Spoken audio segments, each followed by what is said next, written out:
ప్రశ్నలు వేస్తున్నారు కదా, ఒక్కసారి మన దేశంలో జరిగిన ఒక సంఘటన చూడండి.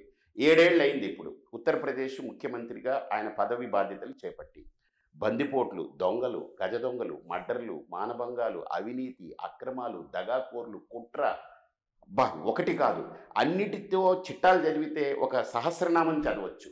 అంత దౌర్భాగ్యంతో కూడుకున్న రాష్ట్రాన్ని ఈరోజు క్లీన్ చేసి 7 ఏళ్లలో 70,000 కోట్లు మిగులుకి ఆదాయానికి తీసుకొచ్చి ఆ రాష్ట్రాన్ని నిలిపారంటే, ఈరోజు భారతదేశంలో సంపన్న రాష్ట్రంలో ఒక రాష్ట్రంగా మారబోతుంది ఉత్తరప్రదేశ్ అంటే, గత 60 సంవత్సరాలుగా జరపలేని, ఎవ్వడూ చేయలేని పని ఒక సన్యాసి 7 ఏళ్లలో చేశాడు. ఎలా సాధ్యమైంది? ఎలా సాధ్యమైంది? ఈ రాష్ట్రం కంటే గొప్ప బందిపోట్లు అక్కడ రాష్ట్రంలో బందిపోట్లు చూస్తే ఇక్కడ 10% కూడా లేరు. దగాకోరులు అక్కడ కంటే ఇక్కడ 10% కూడా లేరు. అన్నిట్లో 10%. మేధావులు ఇక్కడ ఎక్కువ, చదువుకున్న వాళ్ళు. మీరు విదేశాల్లో చూస్తే ప్రతి 5 ఎంప్లాయీస్ ఉంటే దాంట్లో 2 తెలుగు వాళ్ళు ఉంటారు.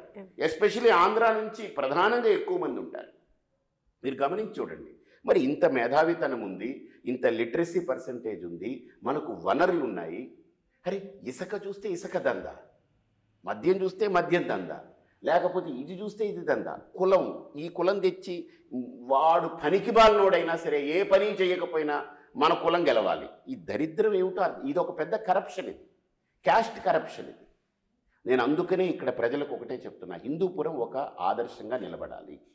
ఖచ్చితంగా ఒక ఆదర్శవంతమైనటువంటి నియోజకవర్గంగా నిలబడాలి. 175 మంది అసెంబ్లీలో ఒక కాషాయం ధరించి నన్ను ఊహించుకోండి. సభా మర్యాదలు నేర్పాలమ్మా. ఈరోజు నిజంగా చెప్తున్నా, మీరు ఒక స్త్రీ కాబట్టి మీ దగ్గర చేతులు జోడించి చెప్తున్నా, ఎత్ర నార్యస్తు పూజ్యంతే రమంతే తత్ర దేవత అంటారు. నాకు బాధ కలుగుతుంది. ఏంటంటే, శాసనసభలో కూర్చుని మహాభారతం గుర్తుకొస్తుంది. ద్రౌపదిని నిండు సభలో చీర విప్పి అందరూ హాహా అని నవ్వుకుంటూ ఉన్నారు. ఈరోజు మన ఆంధ్ర రాష్ట్రం యొక్క శాసనసభ పరిస్థితి చూస్తే, నీ భార్య ఎవడితో పోయింది, నీ భార్య వాడితో పోయిందని ఆడోళ్ళని లాక్కొచ్చి వాళ్ళు ఆ రోజు చీర ఇప్పారు, కానీ వీళ్ళు అన్నీ విప్పేస్తున్నారు. ఇది నిజంగా తల్లికి జరిగే అవమానం, తల్లికి జరిగే అవమానం. ఒకరు అమ్మ ఒడి అని పెట్టారు, ఇంకొకరు తల్లికి వందనం అని పెట్టారు. ఆ పదాలకి ఇద్దరు నాకు తెలిసి న్యాయం చేయట్లేదు. కాబట్టి నాలాంటి వాడిని ఎన్నుకోండి. జ్ఞానం ఉన్నవాళ్ళు, మేధావులు, పాపం పామరులో లేకపోతే ఏమీ తెలియక కేవలం ఏదో ఆ రోజు మందు పోశారు, ఒక 1000 రూపాయలు ఇచ్చారనే దానికి ఆలోచించి వెళ్ళిపోయేటువంటి వ్యక్తుల గురించి నేను ఎక్కువ ఆలోచనలే. నేను వాళ్ళకు కూడా చెప్తున్నా, మన మొహాన 1000 రూపాయలు కొడితే నేను అన్నీ ఎక్స్ప్లెయిన్ చేస్తాను మీకు. 5 ఏళ్లలో ఏడాదికి 200 చొప్పున అవుతుంది, అంతేనా? ఏడాదికి 200 చొప్పున 5 ఏళ్ళకి 1000 రూపాయలు అవుతుంది. అంటే రోజుకి ఎంత ఇచ్చినట్టమ్మో మన మొహాన పడేసినట్టు 50 పైసలు. ఒక ముష్టి 50 పైసలు ఇస్తే మన ఉనికిని, మన అస్తిత్వాన్ని మనం అమ్ముకోవద్దు కదా. ఈరోజు ముష్టివాడి కేసుగా 10 రూపాయలు వేస్తే కానీ వాడు ఆలోచించండి. మనం 1 రూపాయి వేస్తే వాడు అటు ఇటు చూస్తున్నాడు. అర్థం చేసుకోండి. మన మొహాన 50 పైసలు వేసి మనం ఓటు వేయించుకుంటున్నాం, మనం ఓటు ఇస్తున్నాం. 50 పైసలకి అగ్గిపెట్టి కూడా రాదు. కాబట్టి నాది అగ్గిపెట్టి గుర్తు, వేయండి, ఓటేయండి. ఈ అగ్గి మీకు అభివృద్ధిని సాధిస్తుంది. కొన్ని కోట్ల రూపాయల కంటే విలువైనటువంటి అభివృద్ధిని ఇస్తుంది. మీ తరతరాల్ని కాపాడుతుంది. ఇది నేను చెప్పేది ప్రతి ఒక్కళ్ళకి. సభా మర్యాదలు నేర్పాలమ్మా. ఈరోజు మీరు గమనించండి, ఏ రాష్ట్రంలో అయినా నీ పెళ్ళాం ఆడితో పోయింది, ఈ పెళ్ళాం ఇటు పోయిందని అసలు ఆ మాట్లాడుకునే కుసంస్కృతి నేనైతే ఈ దేశంలో ఏ అసెంబ్లీలో కూడా వినలేదమ్మా. మన అసెంబ్లీలో వినిపిస్తుంది. మన తెలుగు వాళ్ళ దౌర్భాగ్యము, దరిద్రము మనకు ఎందుకు వస్తుంది తెలుసా? ఈ దౌర్భాగ్యం, దుస్థితి ఈ రాష్ట్రంలో, ఈ దుర్భిక్షం కేవలం స్త్రీల యొక్క అవమానం జరుగుతుంది. నేను నిర్దిష్టంగా చెప్తున్నాను, నిర్ద్వంద్వంగా చెప్తున్నాను. మనం తెలుగు తల్లి అంటాం, ఆంధ్రమాత అంటాం, గోంగూరకు కూడా ఆంధ్రమాత అని అంటున్నాం, అన్నాన్ని అన్నపూర్ణదేవి అంటాం, నీళ్ళని గంగా. ప్రతి దాన్ని మనం స్త్రీతో చూస్తున్నప్పుడు ఒక స్త్రీకి సరైన న్యాయం జరగకపోతే ఆ ప్రాంతం దుర్భిక్షం అవుతుంది, నాశనం అవుతుంది, స్త్రీ శాపానికి గురవుతుంది. భారతంలో కురుక్షేత్రం జరిగి కౌరవులు సమస్తము నాశనమైపోయారంటే కేవలం స్త్రీ యొక్క శాపమే. రామాయణంలో లంక మొత్తం దహనమయ్యి రావణాసురుడి యొక్క వారసత్వం మొత్తం నశించిందంటే శాపం స్త్రీ శాపమే. గుర్తుపెట్టుకోండి, రామాయణ భారతాలు చెప్తున్నాయి. మీరు గుర్తు తెచ్చుకోండి మీ భార్యల్ని. ఇప్పుడు దీనివల్ల ఏమైంది? ఈయన గొప్పవాడు, ఆయన గొప్పవాడు అవ్వలేదుగా. ఇద్దరూ పనికిమాలిన వాళ్ళే అవుతున్నారుగా. మీ భార్యల్ని వీధుల్లో పెట్టుకుని, మీ అక్క చెల్లెల్ని వీధుల్లో పెట్టుకుని, మీ అమ్మల్ని, మీ తాతల్ని, మీ అవ్వల్ని వీధిలో పెట్టుకుని ఎవరు దీంట్లో దిగజారుతున్నారు? మీరే కదా. ఇద్దరికీ ఆ జ్ఞానం ఉండాలి కదా. ఎందుకు వ్యక్తిగతంగా రాగద్వేషాలు, ఎందుకు వ్యక్తిగతమైన టార్గెట్లు ఉండొద్దు కదా. కాబట్టి నేననేది సంస్కారం ఈరోజు సభా మర్యాదకు రావాలి, లేకపోతే మన ఆంధ్రుల్ని ఎత్తువని ఉమ్మేస్తారమ్మా. ఈరోజు మోడీ గారు వచ్చిన తర్వాత 10 ఏళ్లలో నేను విదేశాలు తిరుగుతుంటే ఎక్కడి నుంచి వచ్చావనంటే ఇండియా నుంచి అనంటే, అంతకుముందు నేను వెళ్ళినప్పుడు ఇండియా అనంటే ఒక హీనంగా ఇలా చూసేవారు. ఇప్పుడు నిజంగా చెప్తున్నాను, ఇండియా నుంచి వస్తున్నాను నేను, భారతదేశం నుంచి ఇండియా నుంచి వస్తున్నానని అంటే వాళ్ళు ఓ ఇండియా, ఓ మోడీజీ అని వాళ్ళు ఎలా కనెక్ట్ అవుతున్నారు. అలా మన ఆంధ్రాన్ని గుర్తించేలా నేను చేస్తాను. ఒక్క సన్యాసిని పంపండి అసెంబ్లీకి, నేను నేర్పుతా వాళ్ళకి, కాళ్ళు పట్టుకుంటా వాళ్ళకి, అవసరమైతే వాళ్ళ కాళ్ళు పట్టుకుంటా. ఎందుకంటే ఈ ఆంధ్ర యొక్క పరువు పోకూడదు, సభా మర్యాదలు ఉల్లంఘించకూడదు అని వ్యక్తిగత దూషణ భూషణలకు వెళ్ళిపోయారు వీళ్ళు.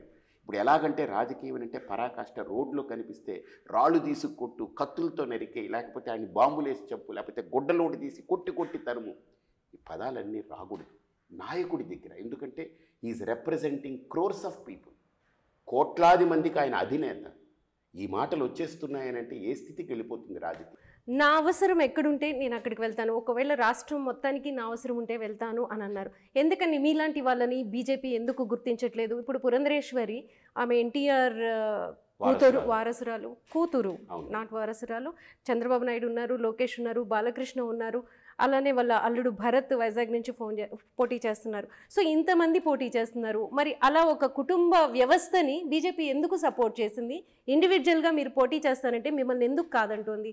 మీలాంటి వాళ్ళకి ఎందుకు ఈ లీడర్షిప్ ఇవ్వలేకపోతుంది ఆంధ్రాలో? భవిష్యత్తులో ఇస్తుందేమో.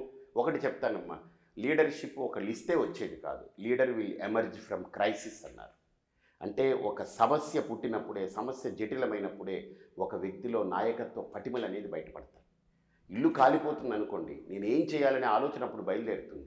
ఎక్కడో వీధిలో ఇల్లు కాలింది అనుకోండి, వాడు ఆలోచన సలహాలు చెప్తుంటాడు, పడుకుని హాయిగా కాలు మీద కాలేసుకుని సలహాలు చెప్తాడు. కాబట్టి ఈరోజు రాష్ట్రానికి ఒక సమస్య అనేటువంటిది పుట్టింది, ఆల్రెడీ పుట్టింది, మనం చూస్తున్నాం. ఈయన 70,000 కోట్లు, ఈయనేమో 1,70,000 కోట్లు. ఏది పథకాలు మామూలుగా లేవు.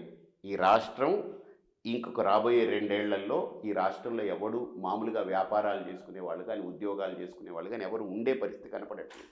ఎందుకంటే 1,70,000 కోట్లతో సంక్షేమ పథకాలంటే ఎక్కడికి వెళ్ళాలి, ఏం చేయాలి? 4 రాష్ట్రాల బడ్జెట్టు ఒకే రాష్ట్రంలో సంక్షేమ పథకానికి. 4 రాష్ట్రాల్లో చేసే సంక్షేమ పథకాల బడ్జెట్లు చూస్తే ఒక రాష్ట్రంలో 50,000 కోట్లు, ఇంకో రాష్ట్రంలో 52,000 కోట్లు, ఇంకో రాష్ట్రంలో 35,000 కోట్లే, ఒక రాష్ట్రంలో 60,000 కోట్లు. ఇవన్నీ కలిపితే ఒకే రాష్ట్రం యొక్క సంక్షేమ పథకాల బడ్జెట్ కింద తయారు చేశారు. సంక్షేమ పథకాలు ఒక రాష్ట్రాలు ఇవ్వట్లేదు కదా, సెంట్రల్ గవర్నమెంట్ కూడా ఇస్తుంది. బీజేపీ చేస్తున్న పనిని చాలా మంది సమర్థిస్తున్నారు. కాదు, బీజేపీ చేస్తున్నటువంటిది సంక్షేమ పథకం అని కాదు. మౌలిక సంక్షేమ పథకాలు వేరు, ఓట్ల గురించి సంక్షేమ పథకాలు వేరు. ఇప్పుడు బీజేపీ ఇచ్చేది బియ్యం ఇస్తుంది, ఎవరికి అర్హులైన వాళ్ళందరికీ కూడా ఎవరికి కారణం వాళ్ళకి ఇస్తుంది.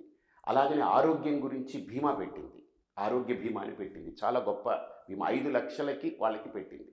సో ఇలాగ బీజేపీ పెట్టే సంక్షేమ పథకాలు ఏవైతే ఉన్నాయో అది మౌలికమైనటువంటి సదుపాయాలు, మౌలికమైన వసతులు అర్హులైన వాళ్ళకి కల్పించాలి అనేటువంటిది వాటి యొక్క విధానం. ఇక్కడ మనం చూస్తే, మీరు చూస్తే ఈ సంక్షేమ పథకాలు అర్హత ఉందా లేదా, ఇది ఇవ్వాలా ఇది వద్దా, ఏమీ లేదు. ఇప్పుడు బస్సు ఫ్రీగా పెట్టారమ్మా, ఎవరు తిరగాలి? దాంట్లో అవసరం ఏంటి? దాంట్లో అవసరం లేదు. అలాగ మనం ప్రశ్నించుకుంటూ పోతే ఈ అనవసరమైనవన్నీ కూడా కేవలం ఓట్లు రాబట్టుకునే దానికి మాత్రమే ఇద్దరూ కూడా రాష్ట్రాన్ని తీసుకెళ్ళి బొందబెడుతున్నారు. ఇది వాస్తవం, ఇది ప్రజలందరూ మాట్లాడుకుంటున్నది, నేను చెప్పేది కాదు. కాబట్టి తప్పకుండా నా అవసరం వస్తుంది, నాలో ఆ వ్యక్తిత్వాన్ని కూడా మీరు చూస్తారు. మీరు బొంద పెడుతున్నారు అంటున్నారు, ఇద్దరికి పాయింట్స్ ఇస్తారా ఎవరెంత బొంద పెడుతున్నారు ఏంటి అనేది? ఎందుకంటే అమ్మ 70,000 కోట్లతో ఇప్పుడు ఈయన 13 లక్షల కోట్లు అప్పు చేశారని, ఇప్పుడు 1,70,000 కోట్ల సంక్షేమ పథకాలతో ఈయన 13 లక్షల కోట్లు ఇంచుమించు 2 ఏళ్లలో చేసేయచ్చు. ఇప్పుడు ఈయన 5 ఏళ్లకి తీసుకొస్తే, అంతకుముందు ప్రభుత్వం ఈ ప్రభుత్వం కలిపి 10 ఏళ్లలో 13 లక్షల కోట్లకి అప్పుకు చేరుకుంటే, ఇప్పుడు ఈ 1,70,000 కోట్లతో 2 ఏళ్లలో మరో 13 లక్షల కోట్లకు వస్తుంది. దివాలా అంతే, దివాలా కోరుతనమే ఇది. ఇంకొకటి చెప్తాను మీకు. Please subscribe Telugu politics.